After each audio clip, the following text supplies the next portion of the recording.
3 officers dead, 3 wounded in Baton Rouge. A really tough day for Baton Rouge and for the country, really. Here to talk about how to keep our police safe is Sheriff David Clarke of Milwaukee County, Wisconsin. He is going to be speaking at the Republican convention tomorrow night. Sheriff, thank you very much for that horrific day.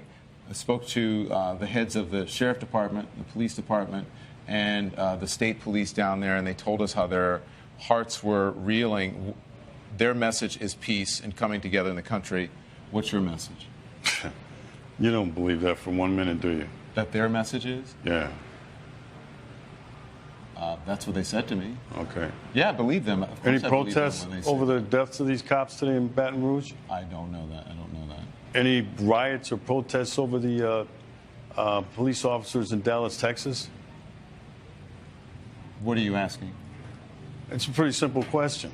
I asked you if what's your message to the people. Their message is one of peace. What is your message? My message has been clear from day one 2 years ago. This anti-cop sentiment from this hateful ideology called Black Lives Matter has fueled this rage against the American police officer. I predicted this 2 years ago. So what I want to know, okay, Sheriff. do I want to know? With all due respect, do you know that this was because of that? Yes, I do. As a law enforcement officer? I've been watching this for 2 years. I predicted this.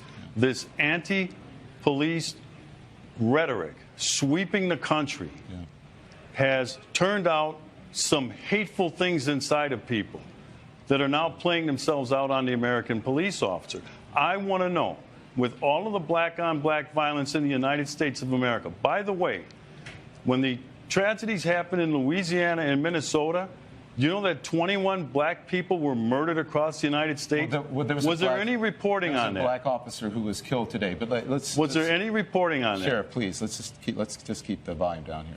So I understand, and listen, I'm looking at 3 dead cops this week, Sheriff, and I'm looking at 5 last year. You're trying to tell me to keep it down? Just please, if you will, just please, if we can keep it civil.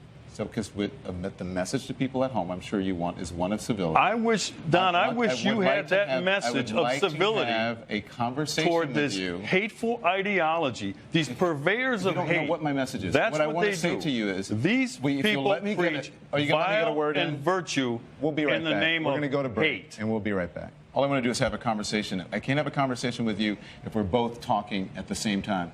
What it sounds like to me is that you're accusing me of violence and supporting a narrative that I'm not necessarily in support of. And if that's what you're accusing me of violence, then you can leave. That's not true. I don't support violence of any type against police officers, against anyone. So if you're accusing me of that, then you're welcome to leave. But if you want to have a conversation, I am more than willing to welcome a conversation with you.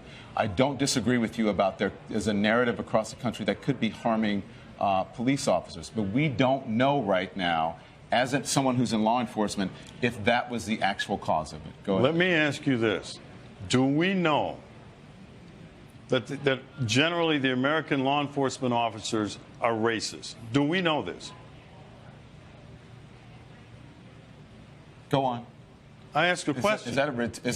Do I know American general law enforcement are racist? I don't think anyone is accusing. If you're insinuating that people are accusing or saying that law enforcement across this country as a whole are racist, then your assumption is wrong.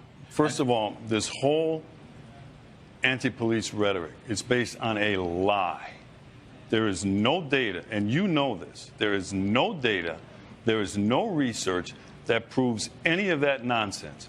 None. You'd have to be more specific about what data and what nonsense you're talking about.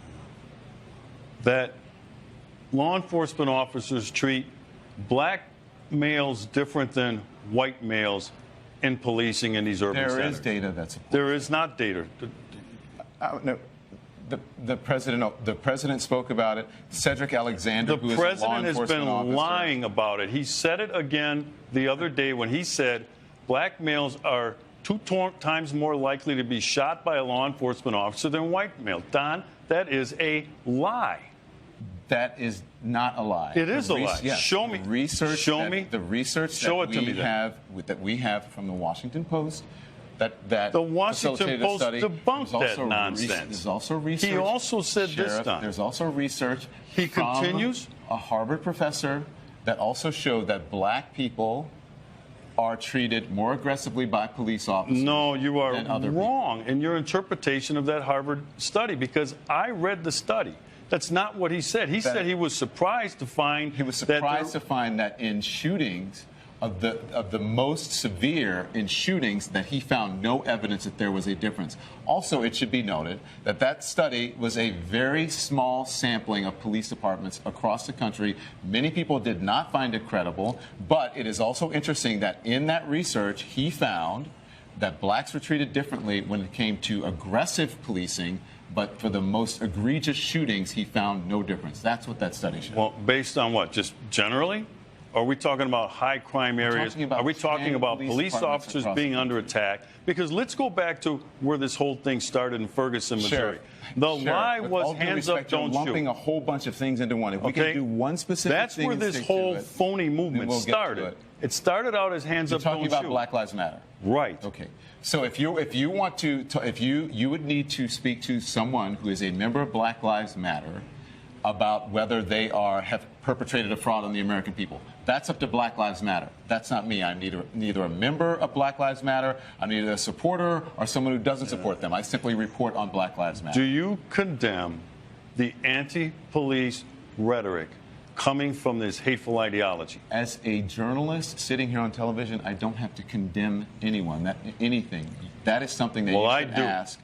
Other people around the country, I condemn their jobs to condemn just that. like I condemn the hateful ideology out of groups like the KKK. All right? I condemn it. There is no place in American discourse for that sort of vile, vitriolic hate coming out of this ideology.